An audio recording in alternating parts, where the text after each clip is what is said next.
أعوذ بالله من الشيطان الرجيم. إذ نادى ربه نداء خفيا. muda gani Nabii Zakaria alayhi salatu wassalam alijiliwa na shauku hii ya kuomba dua? Ukisoma kwenye Qur'ani utabainikiwa kwamba shauku hii ya kuomba dua kwa Allah subhanahu wa ta'ala ilimjia baada ya yule binti aliyokuwa akimlea pale nyumbani kwake, ambaye ni Maryam, mama yake Isa. Mama yake Isa, Maryam, kipindi yuko tumboni mwa mama yake, mke wa nani? Imran. idh qalat imra'atu imrana rabbi inni nadhartu laka ma fi batni muharrara fataqabbal minni innaka antas samiul alim. Aliposema mke wa Imrani, ewe Mola wangu, mimi nimekuwekea nadhiri ya kiumbe kilichopo tumboni mwangu, ya kwamba nimekitoa kwa ajili ya kuhudumia nyumba yako ya Baitul Maqdis, Palestina, atumike kwenye mambo ya dini tu huyo, muharrara. Fataqabbal minni, nikubalie dua yangu hii, innaka antas samiul alim, wewe ni mwingi wa kusikia sauti, wewe ni mjuzi. Akidhani kwamba atazaa mtoto wa kiume. Falamma wada'atha, alipojifungua akatoa kile kizito chake, qalat rabbi inni wada'tuha untha, Mola wangu mimi nimezaa wa kike. Yani kana kwamba anatoa udhuru, kile nilichokuwekea nadhiri nilidhani kwamba kitatokea cha kiume kihudumie kwenye nyumba yako ya ibada, kimetoka cha kike. Wallahu a'lamu bima wada'at. Anayasema haya kumwambia Allah, ilhali Allah anakijua alichokiweka, alichokizaa. Walaysa dhakaru kal untha, ni kweli kwamba wakike hawafanani na wa kiume.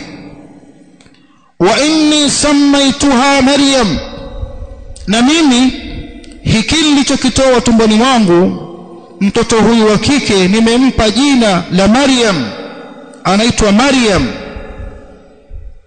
Wanasema ahlul ilm wafasiri wa Qur'an, haki ya kutoa jina kwa mtoto aliyezaliwa Kiislamu, haki hiyo ni ya baba mzazi wa mtoto. Baba ndiye mwenye haki ya kutoa jina. Ila mamake Maryam amempa mwanawe jina Maryam, ilhali Maryam ana baba yake. Wakasema ahlul ilm, kuna ishara hapa kwamba katika hali ya kutafuta mapenzi kwa mke wako, ukampa fursa na yeye ataje jina la mtoto. Na ndio mambo yanafanywa na wengi wa wazazi. Wengine wanapeana zamu, wa kwanza wangu, haya, wa pili wako, haya, watatu wangu, wa nne wako. Kwa hiyo mwenyewe utamta jina la baba yako, la babu yako, utamta Mwenyiro, utamta nani, shauri yako, utamta Mwakipisile. Kwa hiyo Maryam yaashiria hapa kwamba alipewa fursa hiyo na mume wake, akampa jina mtoto wake, akamwita Maryam.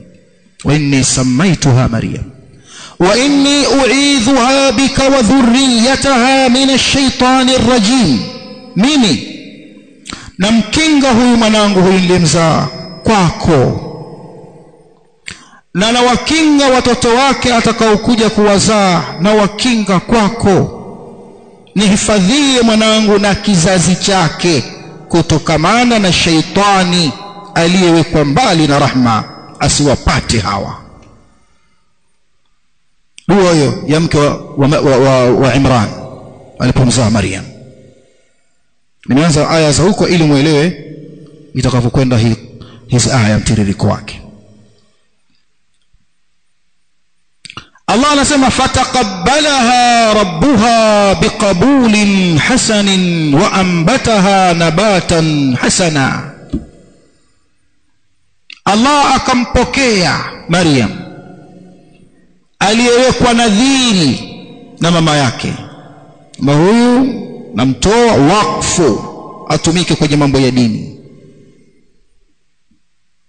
Akampokea Maryam, fataqabbalaha rabbuha, akampokea Mola wake biqabulin hasanin, kwa mapokeaji yaliyokuwa mazuri kabisa. Akaikubali nadhiri hiyo.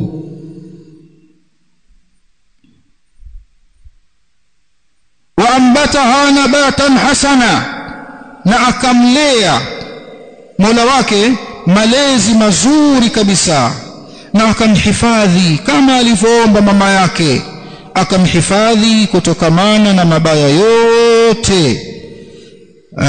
Imetumika lugha wa ambataha nabatan hasana. Nabat ni mmea, akamuotesha kwenye uoto uliokuwa mzuri.